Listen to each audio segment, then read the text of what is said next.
Brew Strong is brought to you by Blickman Engineering, home of the top-tier brewing stand. Visit them online at blickmanengineering.com.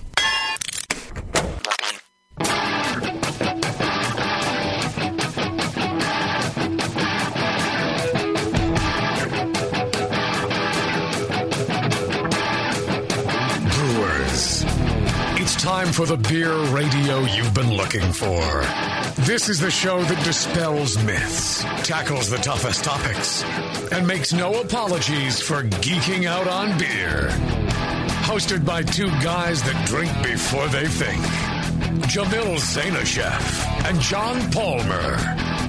This is Brew Strong.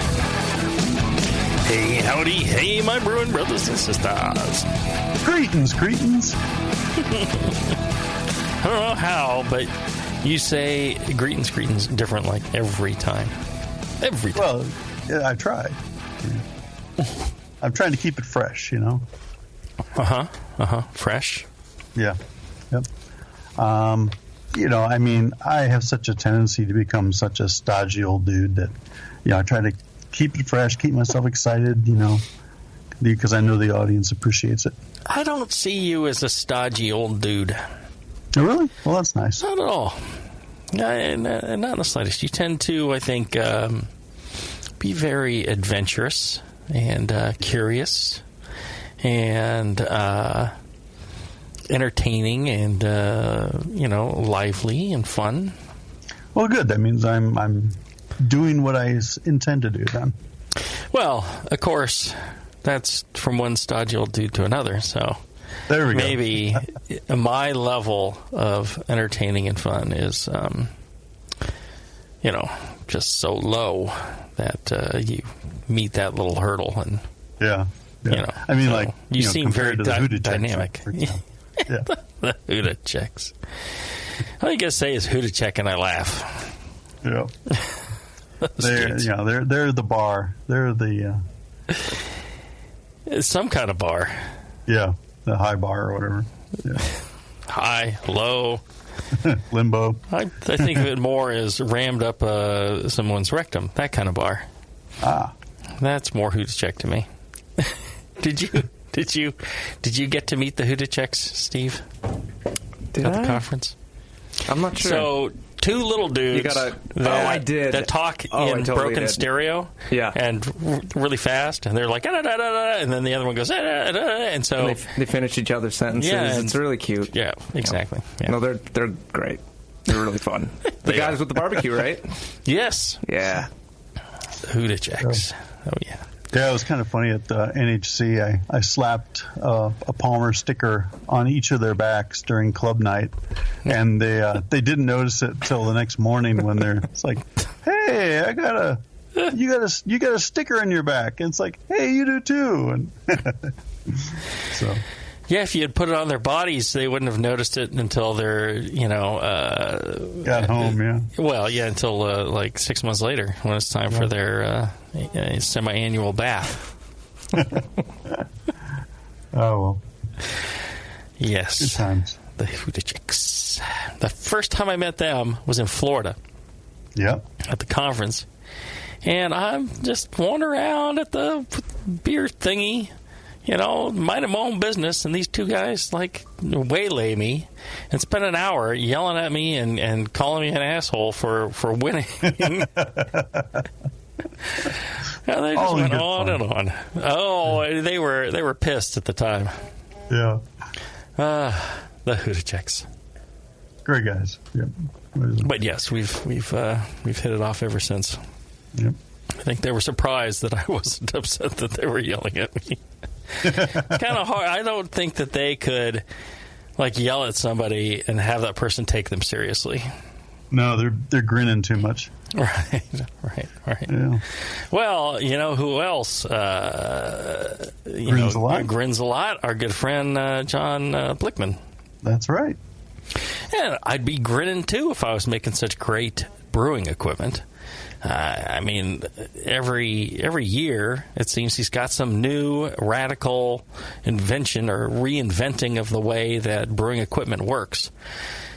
And all it means is that you buy Blickman gear, you're getting like the state-of-the-art and, well-engineered equipment. Not the stuff that is so bleeding edge that it doesn't work at all. But the stuff that's so well engineered that it can actually change your brew day, shorten your brew day, improve your quality, improve your consistency. Great stuff. You should check them out, BlickmanEngineering.com. And they've been paying for the show, so you don't have to. So I would appreciate it if you would just take a few minutes of your day. Instead of having to pay for the show, all you got to do, a few minutes of your day, email feedback at BlickmanEngineering.com, and John will get your email, and you can tell him how much you like the show or how much you hate it and you think he's wasting his money sponsoring it. But either way, check them out. Good stuff. Good people. All right. Today we are talking about sulfites. Yes, indeed. John, I've heard of these sulfites. Yeah, as a boy professional band brewer. from the 80s? Oh, No? different group entirely. Right. Well, tell us, what is a sulfite? Well, a sulfite is it's one of the many sulfur compounds that are found in beer. Mm-hmm. However, a good analogy for sulfites are the carbonates and bicarbonates that you have in water. In that sulfites in beer are either sulfur dioxide, SO2, or bisulfite, HSO3, or sulfite itself, just SO3. And so it takes many different forms. Right, it takes different forms depending on the pH of the solution. So it can be converted from one to the other just with the pH? Yes. Yeah, it exists in an equilibrium of three forms. And at beer pH, anywhere between 3 and 6, it is predominantly in the bisulfite dissolved phase. If the pH drops really low to 2 or less, then the majority of it converts to dissolved sulfur dioxide gas, which can come out of solution. And like I say, it's an equilibrium, so there will be a portion of dissolved sulfur dioxide gas even in beer pH. There's going to be a small proportion of it, and as the carbon dioxide comes out of solution of your beer from the bubbles and so on when you're drinking it, it will carry that sulfur dioxide along with it. And the characteristic smell of sulfur dioxide is the burned match smell. So, various gases. Taylor, why are you doing that, man? Every time since somebody at the conference someone came told up to me you not to do that. Threateningly was like, "Is it you? Is it you who always does it?" And I was like, "No, it's not me. Please don't." Please. Oh, he was up in arms about it. You need to stop. Clearly, the listeners have spoken. You need to stop. You're interrupting the show. I'm sorry. I can't help it. You porno people. You think the whole thing's like a wild ride. It is. This is very serious stuff here. Sorry about that. No worries. Keep going, John. Okay. Well, so sulfites, and during this show, as we talk about sulfur in beer, everything other than sulfate is going to be, which is SO4, the naturally occurring substance in drinking water and so on. All the sulfites, whether it's SO2, HSO3, or SO3, we're just going to talk about it as sulfite. Okay. So just want to lay that out there. All right.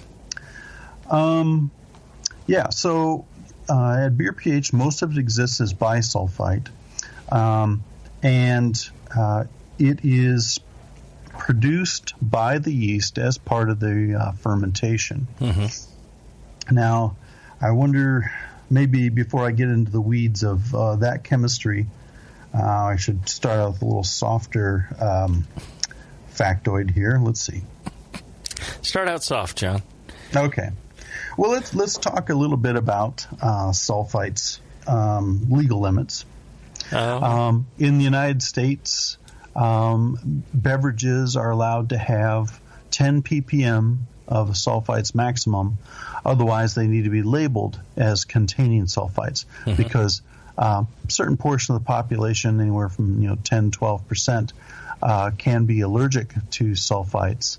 And these allergies can be anything from hives to asthma, depends. So that's why you'll see labels, on beer, wine, and cider saying that, warning, this beverage contains sulfites. Now in beer, generally the concentration of sulfites in beer is usually pretty low, usually less than 30 ppm. And if a brewery is not labeling the beer as containing sulfites, then it's by definition less than 10 ppm. And then most breweries don't have to worry about that because your general level is fairly low. Yeah, it is. It's reduced during fermentation. It's reduced during off-gassing and so on. But the sulfites can creep in other parts of the process. In contrast, ciders can contain like 200 parts per million, and wine can have like 450 parts per million. Because they tend to use sulfur compounds as ways of preservatives and killing off wild yeast and bacteria when they crush the grapes. Traditionally, that's been the use of sulfites to act as a preservative. It's used in fruit concentrates as a preservative because the low pH helps its antibacterial properties. And it can be added to beer as part of an adjunct, like a corn syrup or a fruit concentrate. It's also used as a preservative in finings such as isinglass. So, as I was mentioned, that there are several avenues for sulfites to get into beer, but the main avenue is the metabolism by the yeast during fermentation. Let's do this. Let's take a short break. When we come back, I want you to tell us where that sulfur is coming from that the yeast are producing, because it's coming from some ingredients we're using. And people will also ask about using things like gypsum. Is that going to increase their sulfates? Right? All right. Let's take a short break. When we come back, we'll have more about sulfates after this. Are you looking for a simple brewing system that's great for all grain brewing, but everything on the market seems to be full of compromises? Blickman Engineering has the answer. The Blickman Brew Easy All Grain Brewing System. The Brew Easy is a complete system with easy upgrades and a beautiful compact design, perfect for any size brewing location. At its core, the Brew Easy is built on two gorgeous Blickman Boilermaker brew kettles, a high-temperature March pump, and either a top-tier gas burner or the new Boil Coil electric heater. The Brew Easy adapter lid allows the pots to stack on top of each other, forming an efficient, strong, and compact brewing setup that comes in 5, 10, and 20-gallon batch sizes. Upgrade your Brew Easy system with full automated control by adding a Blickman Tower of Power temp controller, and make moving around easy with the Blickman Kettle Cart. The Brew Easy is modular. If you already own a Boilermaker kettle, you can build your Brew Easy by purchasing just the modules you need. The new Brew Easy All Grain Brewing System. See it today at BlickmanEngineering.com and brew with Blickman quality on your new Brew Easy. Since the first time the Brewing Network microphones turned on, More Beer was behind it. More Beer sponsors the programming on the BN because, like you, they love brewing. And like the Brewing Network, they love sharing their knowledge. Morebeer.com isn't just a website to place your next equipment or ingredient order. Morebeer.com also gives you access to free beer information that will make you a better brewer. Go to morebeer.com and click into the Learning Center. You'll find podcasts, technical facts, video tutorials, and more, including access to The Buzz, More Beer's social network of more than 5,000 members. And some of them might even be crazier about beer than you are. Get over to morebeer.com today and take advantage of The Buzz, the forum, the Learning Center, and make sure you're signed up to receive the newest More Beer catalog. More Beer, bringing you absolutely everything for beer making. Hey guys, what'll it be? I'm not sure. What do you recommend? A lot of people seem to like the Hefeweizen. Is that a German Hefeweizen or more of an American-style wheat beer? I'm not sure, but I can give you a taste. Okay, great. The Cicerone Certification Program certifies and educates beer professionals in order to elevate the beer experience for consumers. Unfortunately, not every bar is staffed with certified beer servers who can guide their customers through a beer list. Here you go, guys. Let me know what you think of the Hefeweizen. Oh, yeah. That's definitely more of an American wheat. But I can hardly tell because this beer just smells like sour butter. I wonder how long it's been since they cleaned the draft line. Yeah, and look at the bubbles on the side of the glass. It's filthy. Somebody should tell these guys about the Cicerone program. For sure. How about we head somewhere else for another beer? Your server should give beer the same respect you do. Request quality.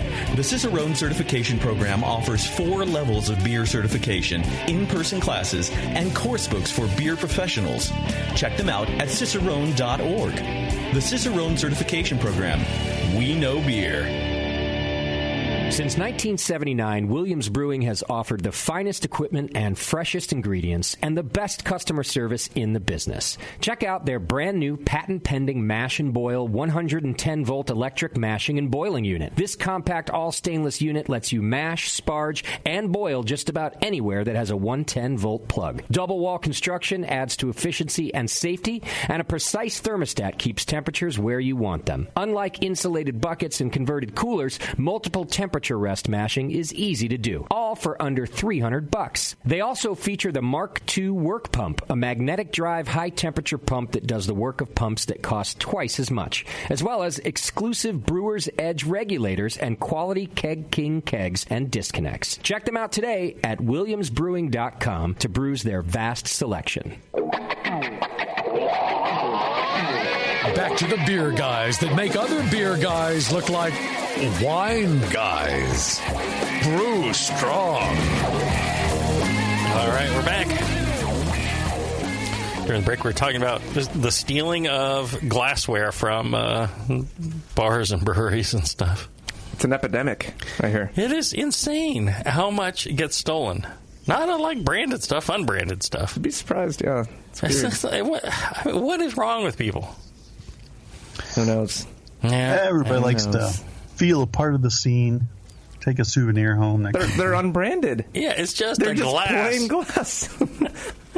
It's like, what, you don't have glassware in your house? You don't have something to drink out of? Maybe there's a glassware shortage. Or, I don't know. I think they get all the glassware they need from like Burger King or McDonald's. They just need to save those things. Like from their daily... the soda cups? Yes. There you go. I use them. You can only use them... I use them over and over again. You can use them for like a week, and then they get soggy. No, they're like plastic. Oh, those ones. Reduce, reuse, recycle. So I'm in the second phase, in the reuse.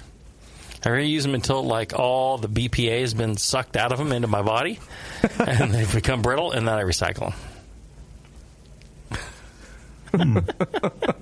That's how I grow such ample breasts. It's the BPA. Ah, okay. So ladies, that's some advice, ladies. Now it starts to make sense. All right. So, John, the sulfite compounds that we find in beer. Now, I would guess that the majority of it, like everything in beer, comes from the malt.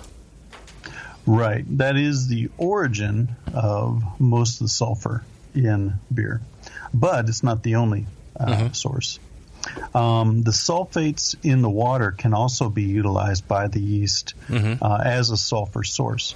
So when I add like gypsum, am I increasing the potential for farty smelling beer? Well, you would think so, but not really.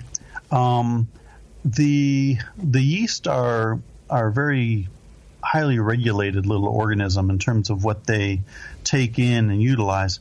So even though there may be, like in an IPA, a whole bunch of sulfate in the water, or is added as gypsum, they won't necessarily use it unless they need it. And what do they utilize it for?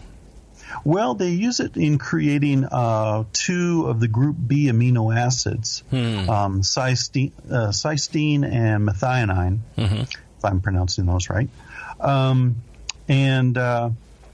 Those, what they do is they can either break down organic sulfur from lipids and fatty acids and such in the trub and coming from the malt, or they can take in sulfate and begin breaking that down with other amino acids and nutrients to synthesize cysteine and methionine. In doing so, they will convert the sulfate to sulfite, and now they have this reserve of sulfite within the cell that they can use to make those acids. If they find that they don't need as many as they thought, then they'll excrete the excess. And so that's where a lot of sulfite gets added to the wort or added to the beers, that the yeast cells excrete it. Now, if they proceed with the reaction and synthesizing these needed amino acids, they will take that sulfite and then convert it into sulfide. And that sulfide generally gets exits the fermentation as hydrogen sulfide. And so it's interesting that different yeast strains, notably lager strains, more so than ale strains, produce more sulfite and more hydrogen sulfide during fermentation than ale strains. So it isn't necessarily how much of the raw material you have in your malt or in your hops, or that you add as as a water treatment. It's really how much the yeast feel that they need. Right. Or how much they imagine they need. And certain strains will imagine they need more, right?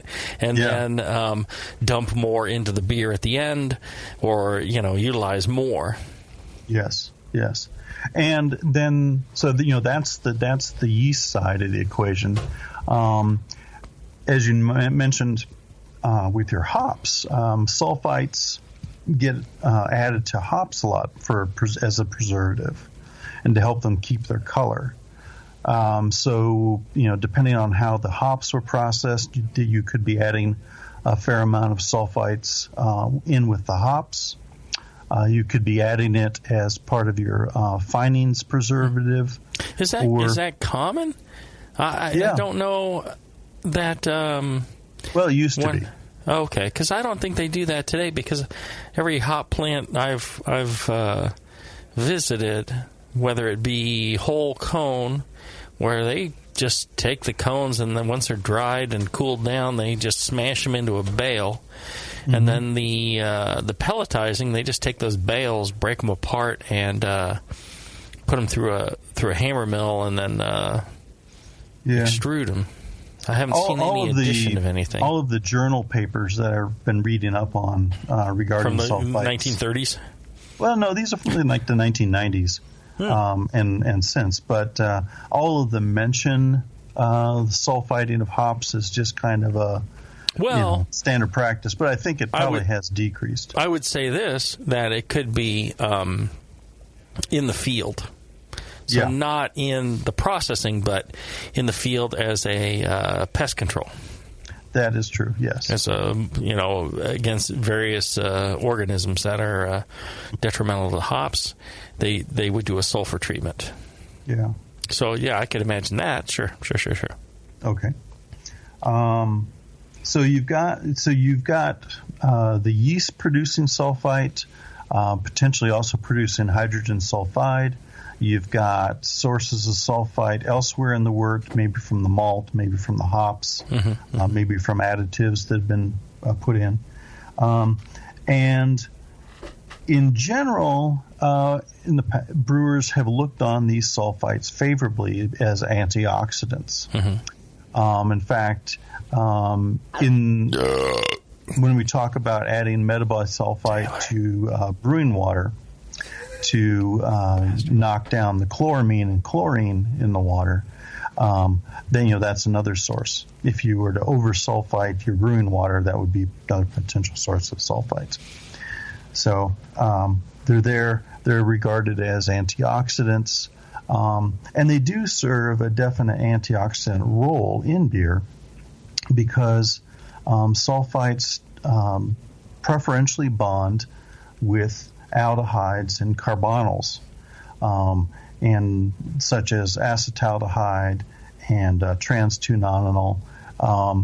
When the binding of these, off-flavor compounds with sulfite produces a hydroxysulfonate, which has a much higher flavor and odor threshold, which kind of takes it out of solution and prevents it from, spoiling the beer. The downside is that once you've created those compounds, those will hold together and adds to the shelf life of the beer. But if the beer is packaged with oxygen, over time, those hydroxysulfonates can react with packaged oxygen and break down themselves back into sulfites and the staling compounds, the trans-2-nonenal and so on. So there is a certain amount of equilibrium going on. These are reversible reactions. Notes here say that the half-life for sulfite preservation of beer and antioxidant action in beer is about 6 months. There's 3 months. I think it's 3 months. Half-life of 3 months. So,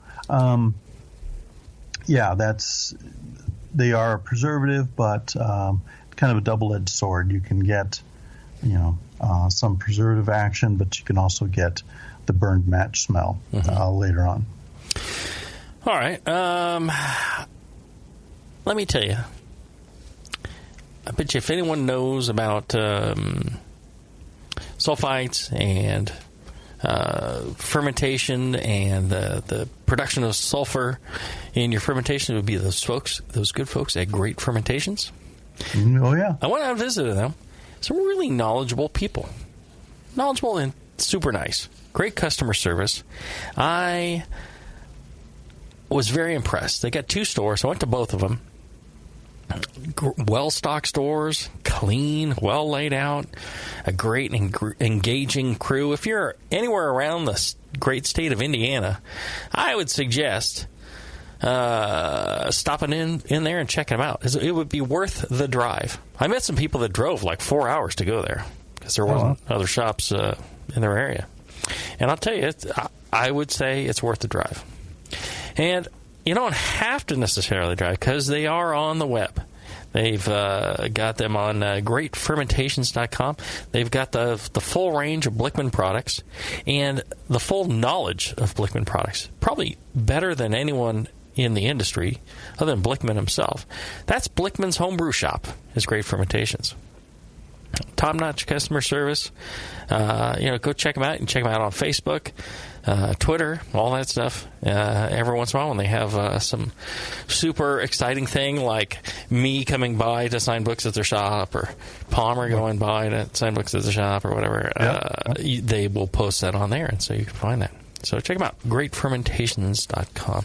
So, John, when we come back, I want to focus on how you control this. I mean, what is it that what are the controls in fermentation? Because it doesn't sound like you can just reduce the amount of sulfur compounds in your malt and then there won't be any in the beer, because it seems like it doesn't take a whole lot to. There's way more than enough through a variety of avenues, the water, the hops, the malt, that the yeast are able to utilize. So how do you get the yeast to stop kicking out all that farty smelling stuff? All right, we'll cover that when we come back. If you work in retail sales, the restaurant industry, or are a new craft beer enthusiast, or you know someone who is, you have got to check out Beer 101.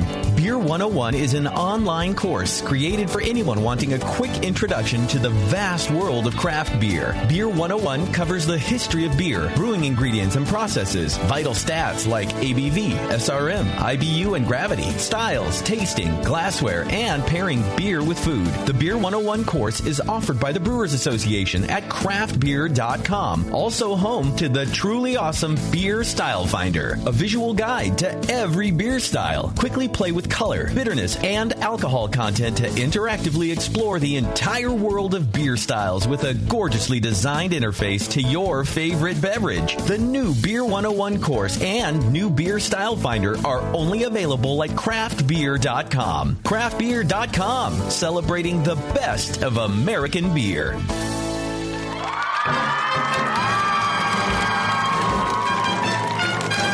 BN Army, have you heard the latest at Hop Tech?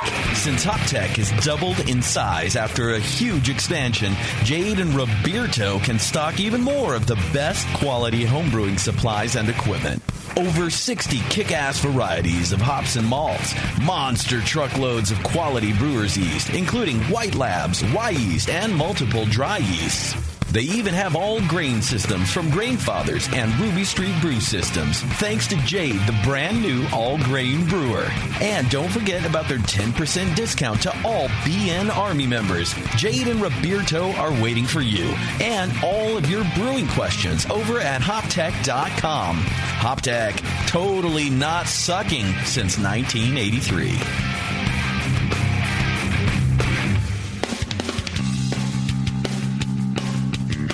Hey, my brewing brothers and sisters. This is Jamil Zainashev, and I want to tell you about Heretic Evil Twin. You might be familiar with my homebrew recipe, which uses massive late hopping to create a balance between the malty sweet and the hoppy bitter, along with an outrageous malt and hop character. I wanted a beer with the same bold hop and malt character, so we played around with the homebrew recipe until we were able to make a great commercial version too. We've created a beer rich in malt character, full of caramel, toast, biscuit, and an ever so subtle roast note. On top of that, we piled in an insane amount of Citra and Columbus hops at the end of the boil, as well as in dry hopping. This damn-the-cost approach to hopping gives Heretic's Evil Twin a great blast of citrus and tropical fruit that can't be matched by any other hop. The result is a bold, malty, hoppy, but easy-drinking beer. This is our top seller, our flagship beer, and I couldn't be prouder of it. Cheers. To find Heretic beers near you, click on Find Some at hereticbrewing.com. The 21st Amendment. Watch out! Do you like beer? They make beer. Watch out! Do you like friends and fun?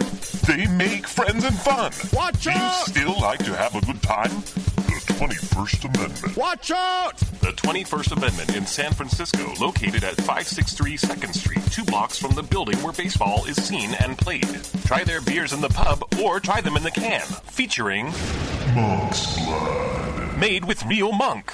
Watch out! So why not have the best time of your life?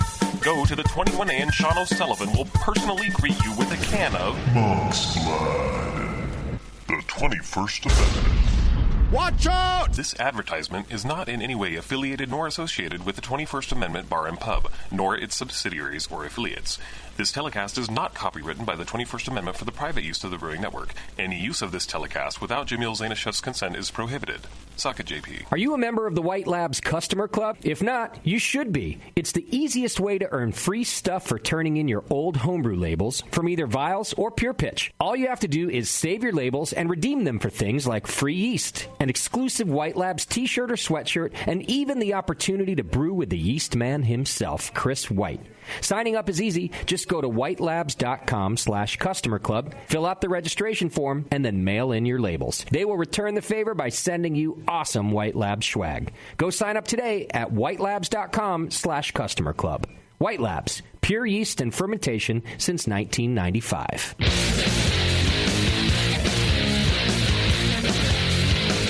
Back to the two guys that know how to turn beer into beer. This is Brew Strong.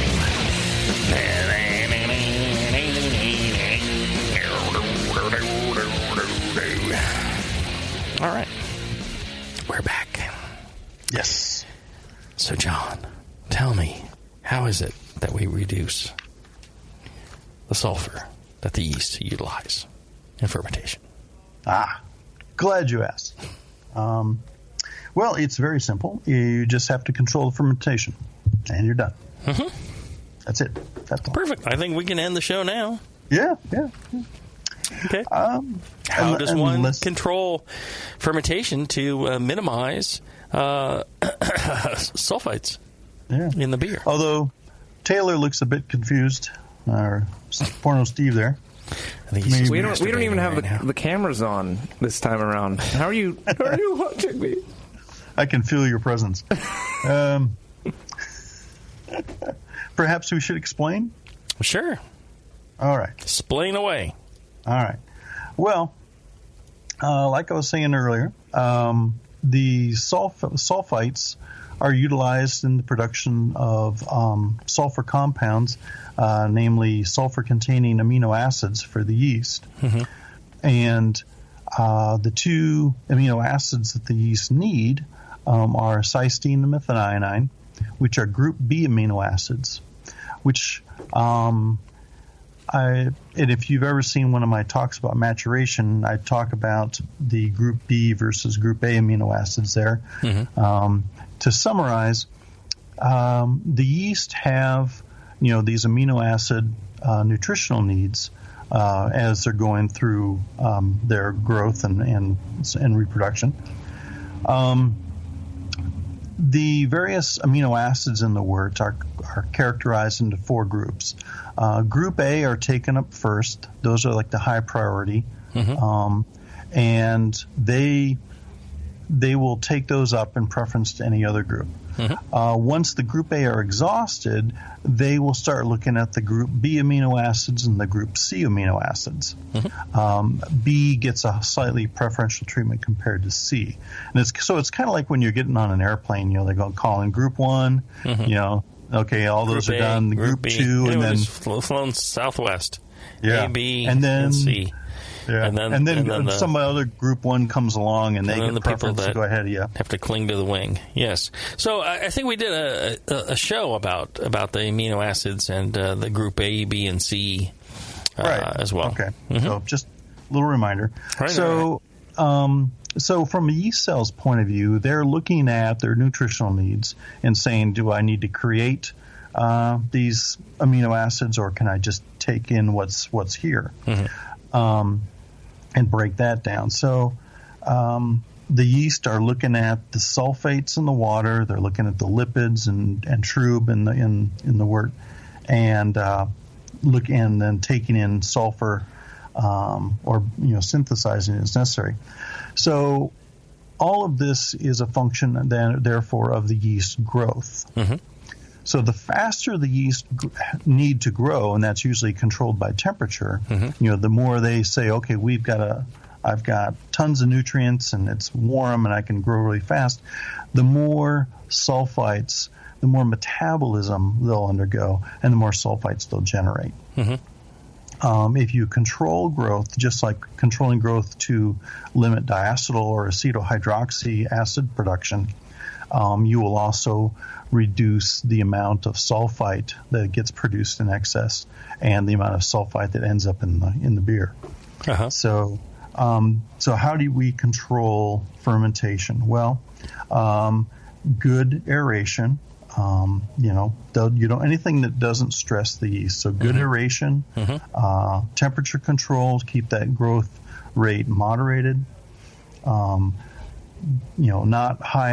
refined sugar, high adjuncts with no fan. Mm-hmm. If you're going to do a high adjunct beer, a lot of simple sugars, you need to add some yeast nutrient to keep your fan levels up.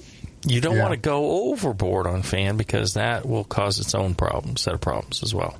That's right. Yeah, too much fan will do the same thing mm-hmm. and cause more synthesis. Mm-hmm.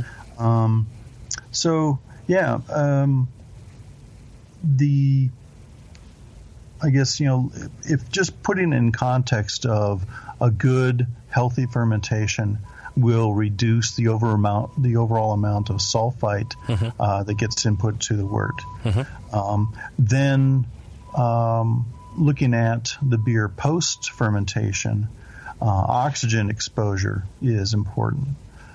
Because now you're looking at how much of those the sulfites that are there will react with aldehydes and carbonyls, and then potentially be broken down by packaged oxygen to release those smells again. So you want to avoid any oxygen on packaging. Yeah, that's right. What about other things like high gravity or wort clarity or a lot of those other things? Yeah. Well, high gravity, whenever you brew a high gravity beer, you need to increase your pitching rate so that fermentation doesn't become stressed. Higher gravity has the potential to produce more sulfite. But by increasing the pitching rate, again, controlling temperature and other factors, you can moderate those levels as well. So it's generally about yeast stress more than anything. Yes. Yeast stress, high glucose levels, low fan, extremely high fan, high clarity, which could be translated to low trub, low fan, could also potentially stress the yeast. Any of those factors. High carbon dioxide, such as in a uni-tank, where you have a greater depth and greater dissolved CO2 in the beer at the end of fermentation. That kind of stress will also increase the sulfite production. Well, and I think that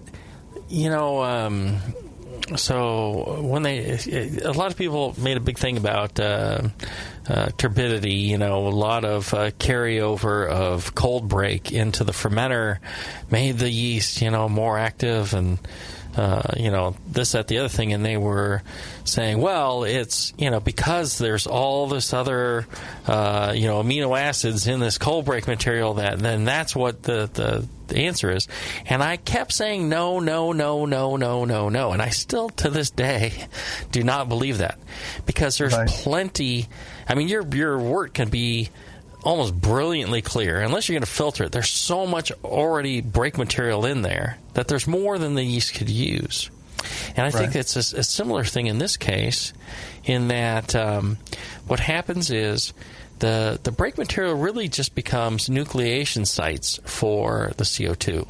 It helps the CO2 form bubbles to off-gas more freely, thus reducing the CO2 concentration in the beer as it's fermenting. And I think that is what affects the yeast and improves the ferment. I don't think it's anything that they're gaining from the cold break. I think it's the physical action of the cold break. Right. I mean, that is true. Although earlier in the fermentation, the hot break and trub will provide a lot of nutrients.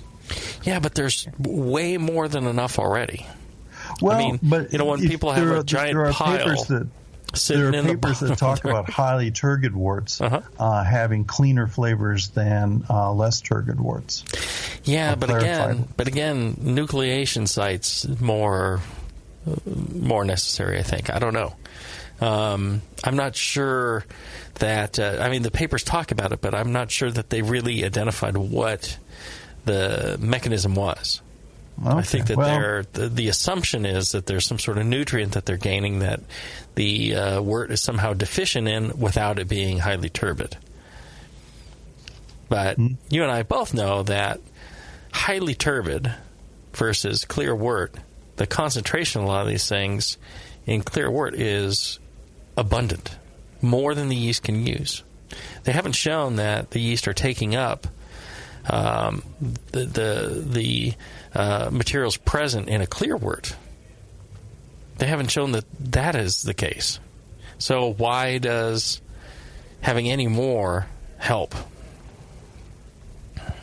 See what I'm saying? Yeah. Good topic for discussion, I think. Yeah. Right. Yeah. So sometimes you read all these papers and you're just like, I don't know. I think dude missed the point of what the yeast are doing. I think sometimes I got to question some of those things. Yeah. It may be quite complicated. Have to look into that. Well, yes. Such is life. Quite complicated. I'll tell you what's not complicated. What? You get yourself over to Adam and Eve. AdamandEve.com. It's not complicated. They're a straight shooter, huh? That's right. Sometimes. Slight curve to the left. You use the offer code Jamil, Jamil, at AdamandEve.com, and you're going to get 50% off of just about any one item that you choose to put in your cart. They got a lot of items and at an already very reasonable pricing, so that you're getting a good deal on this item. That's all you got to buy. You're paying for the half off of something that's already priced well, something very useful in the bedroom or wherever you want to use it. Maybe in the bathroom stall, maybe in the airport. So many different ways that you can use products. Products, exactly. Spoken like a true porn professional, Steve. Mm-hmm. And then, so that's all the money that they're asking you to part with, and what they're going to give you in return is that product that you're buying. Then they're going to give you 3 free adult DVDs, not just like fake stuff, but good quality, good wholesome yanking material. Mm-hmm. And then they're going to give you a free extra gift. So sensual. I really can't tell you about it here on the air. You'd have to come meet me in private. I'll tell you about it. I'll show it to you. I'll share it with you. I'll spread some on you. God knows how it works. And then free shipping. Usually it's shipping and handling where all these offers get you. When it's like, just, free extra Ginsu knives. Just pay shipping and handling of $150. No, not Adam and Eve. Straight shooters, like John said. Pay 50% off just about one item, any one item. You get the free shipping, the free DVDs, and the free extra gift. Free for 50% off on one item. Use the offer code Jamil, Jamil, at adamandeve.com today. All right, let's take a short break. When we come back, we will, discuss more. Answer any questions about our topics. Yeah, if somebody was listening, probably. All right, we'll be back after this.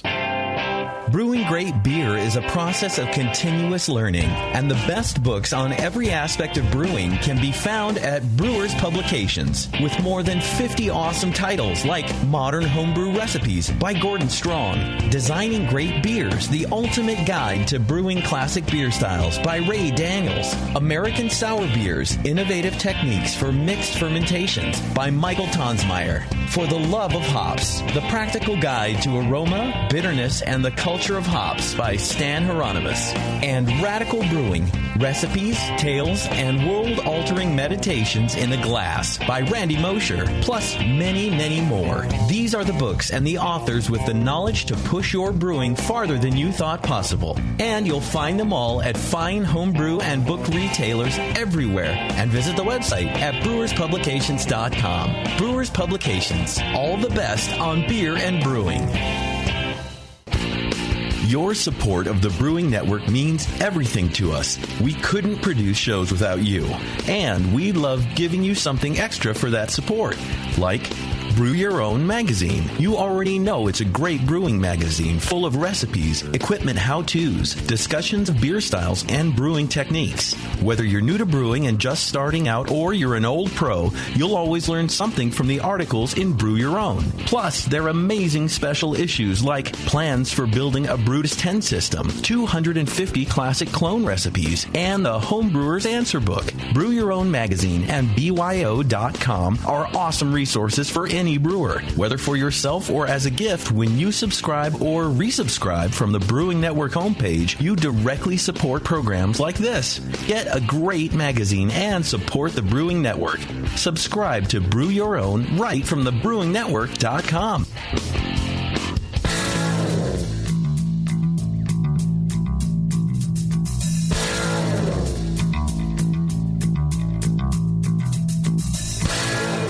Learning to brew has never been so disgusting.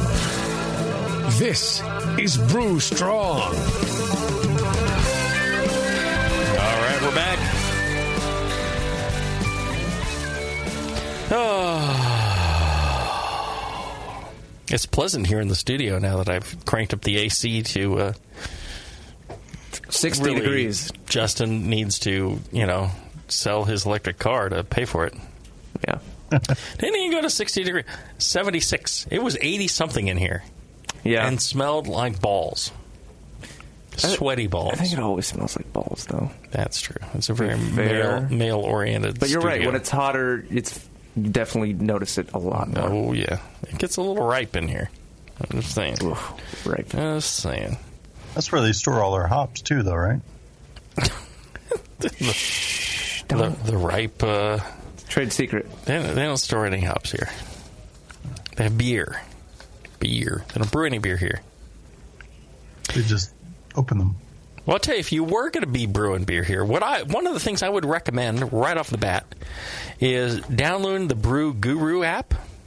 Oh, yes. And that's going to tell you all the homebrew shops where you can get AHA discounts. It'll show you the bars where you can get AHA. I bet you can get an AHA discount here. You can definitely get it at Heretic. You can get it, and it'll show a nice map that's snappy with the data. And data you can't get elsewhere. But Google doesn't know where you're going to get an AHA discount. Brew Guru app does. You can get it for free. You can get it from all your likely sources, the Google Play Store, the Apple App Store, the small child living at the end of your couch. All that stuff you can get right then and there. It's got lots of great stuff in it. Like I said, the discounts, beer, food, homebrew supply discounts. It's got great articles and stuff to read while you're struggling on the bowl or sitting on the train or something like that. Brewery locator, and best of all, it's free. So check it out. Brew Guru from the AHA. All right. Pornographic Steven. Does he have a question? I think there's a couple of them. Excellent. All right. First question from your brother. Yeah. So we were talking about sulfites in beer, and John had mentioned that there's a lot of people out there who are allergic to sulfites, even though in most beers, possibly, there's not even more than 10 parts per million, or legally you don't have to. You have to declare it. Declare, if it's past right, exactly.